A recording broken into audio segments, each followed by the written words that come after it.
Europe also seems keen to show it's open for business elsewhere. We are accelerating dramatically our ongoing negotiations with India. We had very successful meetings just last week. Indonesia. We stand together. I mean, we're 27 countries, and it's very important that we stand together because our market is bigger than the US market. We are many consumers here on this side. So stand together, and now we are negotiating, and I think that will be fine too. That won't solve Europe's problem now. Though the highest blanket US levies are yet to kick in, duties on EU steel, aluminium and auto exports are already in place. Why is Europe coming for your booze, your Tesla, and even your soybeans? Trump's latest tariffs have pushed the EU too far, and they're hitting back with a $24.5 billion plan that could impact everything from bourbon to Boeing airplanes. Is this the start of a trade war the US can't afford to fight? Let's break it down. Quick favor before we move on. If you appreciate this content, consider giving this video a like and subscribing to the channel. Believe it or not, more than 92% of viewers haven't subscribed yet. It's free and only takes a second, but it means the world to us. So, did you subscribe already? Great, thank you so much for your support. Now, back to the video. The European Union says it is delaying retaliatory tariffs on goods from the US that were set to come into effect today and they're delaying that until early August. The move comes after President Trump threatened to impose 30% tariffs. Oh gosh, realism, really, who knows, Errol? Trump doesn't know for sure, the EU doesn't know, and really, if you look back through April, the past couple of months, Trump has been really all over the map. And that leaves fewer than 3 weeks to get the trade deals ironed out. What happens when you try to flex on the EU with tariffs? Simple. You get bourbon barrels gathering dust in Kentucky, and Teslas losing their eco-friendly appeal in Europe. That's how Trump's big America First strategy is playing out right now. Back in his presidency, Trump took the mic to declare that a 30% tariff on European goods would protect American factories, preserve jobs, and magically reset the trade imbalance. It was one of those classic Trump moments. Big talk, bigger promises, but like most of his big ideas, it had one glaring flaw. The EU wasn't just going to sit there and take it. Instead of retreating, they came back swinging with their own $24.5 billion plan that's calculated to hit the US where it hurts. And trust me, it's not just about dollars. It's about pride, too. Let's start with a little perspective here. When the EU decided to hit back, they didn't just throw darts at a map of US industries. They went straight for America's crown jewels, those homegrown, instantly recognizable industries that scream made in the USA. Think California almonds, Tennessee bourbon, and those sleek Teslas zipping through European streets. Now, thanks to the EU's retaliation, bourbon's about to get pricier overseas, which is a fancy way of saying fewer Europeans will be sipping on Kentucky straight. California almond farmers? They're bracing for a drop in exports because higher prices in Europe mean fewer takers there. And then there's Tesla, the shiny, battery-powered symbol of modern American innovation. The EU slapped tariffs on electric vehicles, which already makes them less competitive against Europe's own EV market. So now Europeans are asking themselves, why buy an overpriced Tesla when I can get a BMW EV made right here? The thing is, this isn't the first time the US and EU have gone head-to-head over tariffs. If you remember the steel and aluminum debacle a few years ago, Trump tried imposing tariffs on the EU's exports, claiming American steel workers needed protection. The EU, in retaliation, threw their own tariffs into the ring, targeting Harley-Davidson motorcycles, jeans, and, you guessed it, bourbon. The strategy is simple. Hit products that either define America or rely heavily on European markets. It's a tit-for-tat game the EU plays exceptionally well, and this time, they've upped the stakes with a $24.5 billion retaliation plan aimed at shaking up not only American exports, but the industries that produce them. For US farmers and manufacturers, Europe isn't just a nice-to-have market, it's the market. American agricultural exports to the EU alone rake in $20 billion annually. Let that sink in for a minute. Now imagine losing a chunk of that pie because your almonds or soybean prices just shot through the roof. thanks to a barrage of retaliatory tariffs. Farmers in California aren't exactly farming for fun. They're in it to make a living. And with tariffs making their products less competitive in Europe, they're suddenly stuck with fewer buyers for their goods. It's not just crops either. Industries like aeronautics and automotive rely on European partnerships and sales, meaning those tariffs don't just inconvenience big companies, they trickle down to workers and suppliers too. What's particularly ironic here, depending on whether you find Trump's decisions more infuriating or simply laughable, is that the so-called America First plan might actually tank American jobs instead of preserving them. Farmers, distillers, automotive workers, even aviation engineers, there's a lengthy list of people who depend on the EU for their bread and butter. And now, the EU strategy is expertly designed to twist the knife. Instead of rushing into an all-out economic war themselves, they've launched targeted attacks aimed squarely at US industries, without substantially hurting their own economy. Think of it as taking a swing at someone's face while ducking just low enough to avoid their punch. The EU's retaliation isn't just about playing defense, it's about making the US feel the pain in areas Trump swore to protect, and it's working. Some industries can pivot to other markets when things get dicey, but not bourbon distillers or Tesla. There's only one Europe after all, and losing that market cuts deep. And the EU knows this. These aren't random tariffs tossed into the void. This is a calculated effort to apply just enough pressure to discourage the US from pushing further, while showing that they're not afraid to fight back. Now, let's zoom in on a couple of those industries that are bleeding the most right now. Take Boeing, for example. The EU has been nursing grievances with the US aeronautics giant for years over trade disputes, and Trump's tariffs handed them a golden opportunity to retaliate. A Boeing jet might see a tariff of up to 35%, making it almost impossible to compete with Europe's Airbus on their home turf. That's a $50 billion problem for Boeing, with implications ranging from unsold jets to layoffs in the hundreds, if not thousands. Meanwhile, Tesla's predicament might seem less dramatic, but higher EV tariffs are a direct threat to its European market dominance. Elon Musk doesn't have magic rocket fuel to wiggle out of this one. You'd think the goal here might just be to teach Trump a lesson, but honestly, the EU is playing the long game. They're not just hitting industries for the sake of it. They're strategically targeting businesses that can't simply walk away from European customers. And while the US scrambles to figure out its next retaliatory move, the EU is doing what they've always done best: securing their economic interests while making sure American industries feel every bit of the squeeze.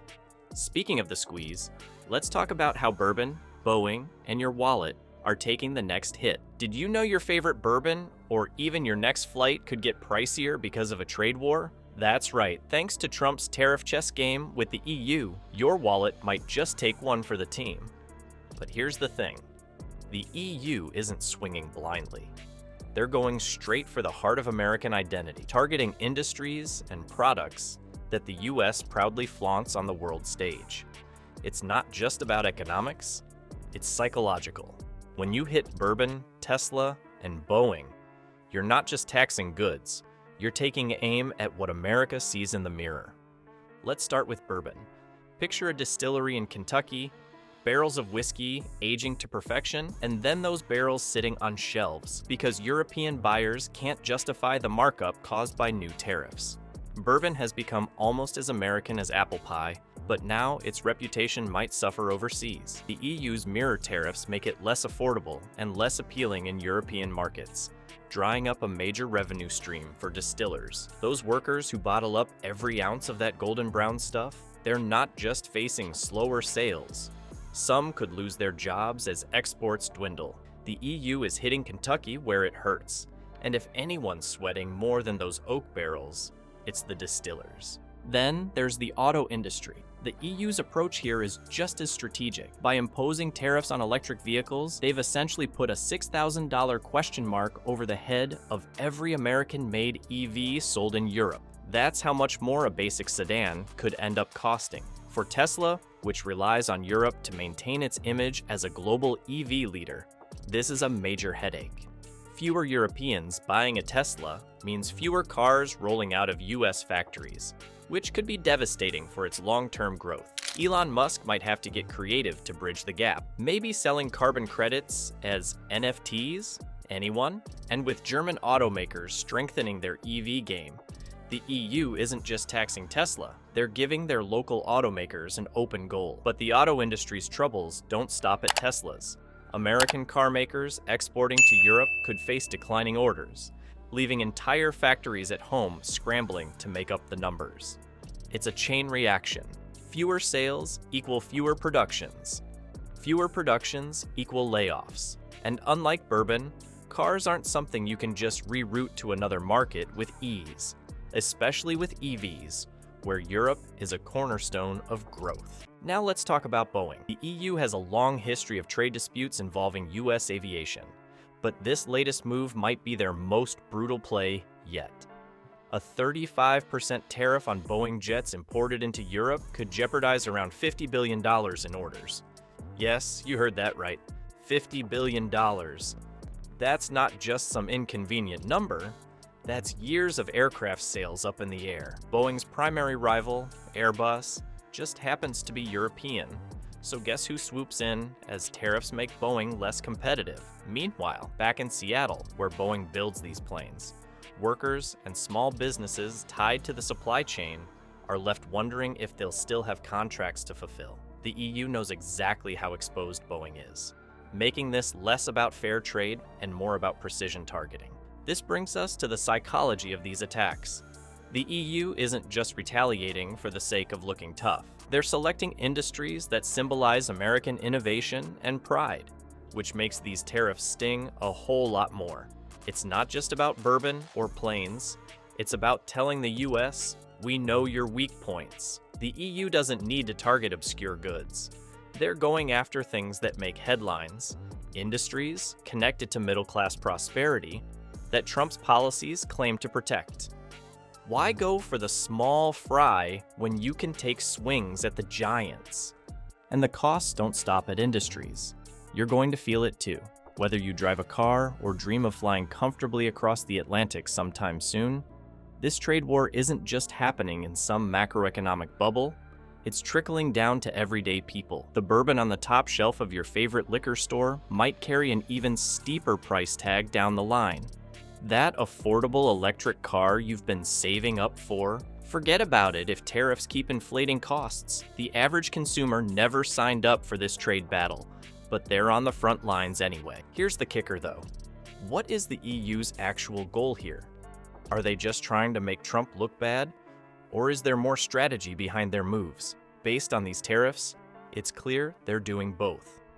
The EU's retaliation creates just the right balance of short-term economic chaos for US industries and long-term advantages for their European counterparts. They're not simply reacting, they're recalibrating the rules of engagement. Because for every bourbon barrel that doesn't make it across the Atlantic or Boeing order that doesn't arrive in France, Europe chips away at US dominance in these markets.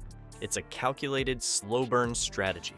What makes this even more damaging is how hard it'll be for the targeted industries to pivot. For bourbon, Europe isn't just a market, it's the market. For Tesla, Europe's love for EVs makes it indispensable. And for Boeing, losing out to Airbus isn't just bad for profits, it's bad for America's image as a leader in aviation.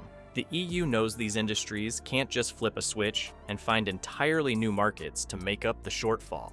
It's like cutting a wound right where it takes the longest to heal. While Trump may have promised to protect American jobs, this plan might have created a situation where more jobs are at risk, not less. Europe isn't just retaliating. They're putting long-term pressure on industries that can't afford to lose footing in their market. But here's the thing. This trade spat isn't just about tariffs anymore. Europe has another play. A long game that will hit at the pillars of America's future economic strength, tech, and the environment. Let's get into that. What do Google, Tesla, and Wall Street have in common? They've all found themselves squarely in the EU's crosshairs, thanks to Trump's latest trade tantrum. See, Europe's not just relying on tit-for-tat tariffs anymore. They're coming at the US with a whole new arsenal. Tech taxes, green regulations, and carbon fees, all aimed at turning up the heat and keeping America on the defensive. And who's the number one target? Silicon Valley and the industries Trump loves to call winners. Turns out, the EU knows how to hit back where it stings the most. Let's start with tech. Europe's had a bit of a bone to pick with Silicon Valley for years, mostly because the big players, Google, Amazon, Meta, have made a killing on European soil while paying tiny slivers of what anyone would call fair taxes. Enter Europe's not-so-subtle solution, the digital services tax. They've proposed bumping this rate up to 8%, which could rake in $12 billion a year.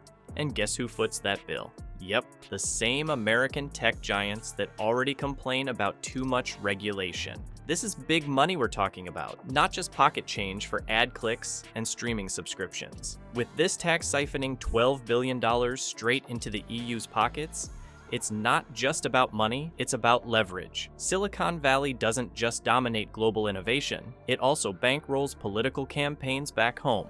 And if you're a politician who took a little love from the tech lobby, you can bet they're gonna be knocking on your door as soon as this tax kicks in. Speaking of catching up, Elon Musk might want to start rethinking his Tesla playbook. Europe's taken dead aim at the automotive industry with tariffs, but they're throwing in a new twist, a potential $10,000 carbon compliance tax on Tesla's Model Y. Let that sink in. 10 grand per car just to meet the EU's climate standards.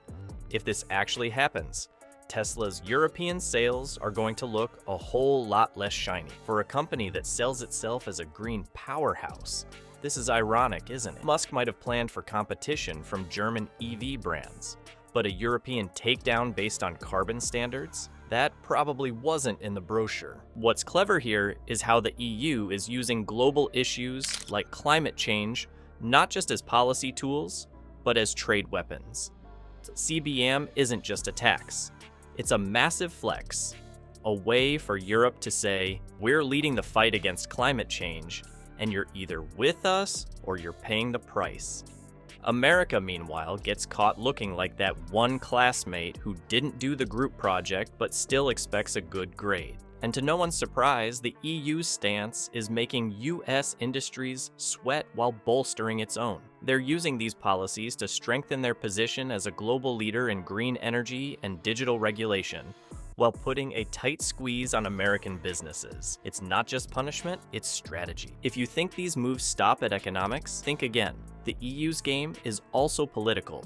By hitting major industries like tech and green energy, they're poking the bear that is American politics. Big tech's lobbyists already dominate Washington, and there's no way a tax that pulls billions out of their profits won't cause some serious infighting back home. The EU knows exactly how much power Silicon Valley wields, and they're betting this could stir up enough pressure to force the US to rethink its next trade move. It's a domino effect. Hit the companies that hold sway, and the effects ripple all the way to Capitol Hill. And let's not forget the humor in all of this. Europe's essentially found a way to make America pay for climate change, one Tesla at a time. So while Trump's America First plan tried to flex economic muscle, the EU's playing a smarter, more calculated game. They're using global issues like environmental compliance and data regulation not just as policies, but as weapons to gain the upper hand on the trade battlefield. It's less brute force and more like a chess match, where every move is designed to create long-term advantages. What's becoming clear is that these aren't isolated acts of retaliation. They're puzzle pieces in a much bigger picture. The EU's ultimate goal isn't just to punish the US for Trump's tariffs. They're laying down a blueprint for how to dominate in tech and green energy, positioning themselves as a leader while forcing America to either adapt or bleed profits. As Trump's tariff tantrum runs out of steam, you've got to ask, can the US really keep playing defense when the EU has this much strategy packed into every move? The EU isn't just firing back, they're rewriting the trade game entirely, turning Trump's America First mess into a global wake-up call.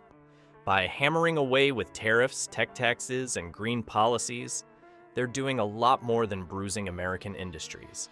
They're positioning themselves to outmaneuver the US in global markets, even if it costs them a little now. The stakes?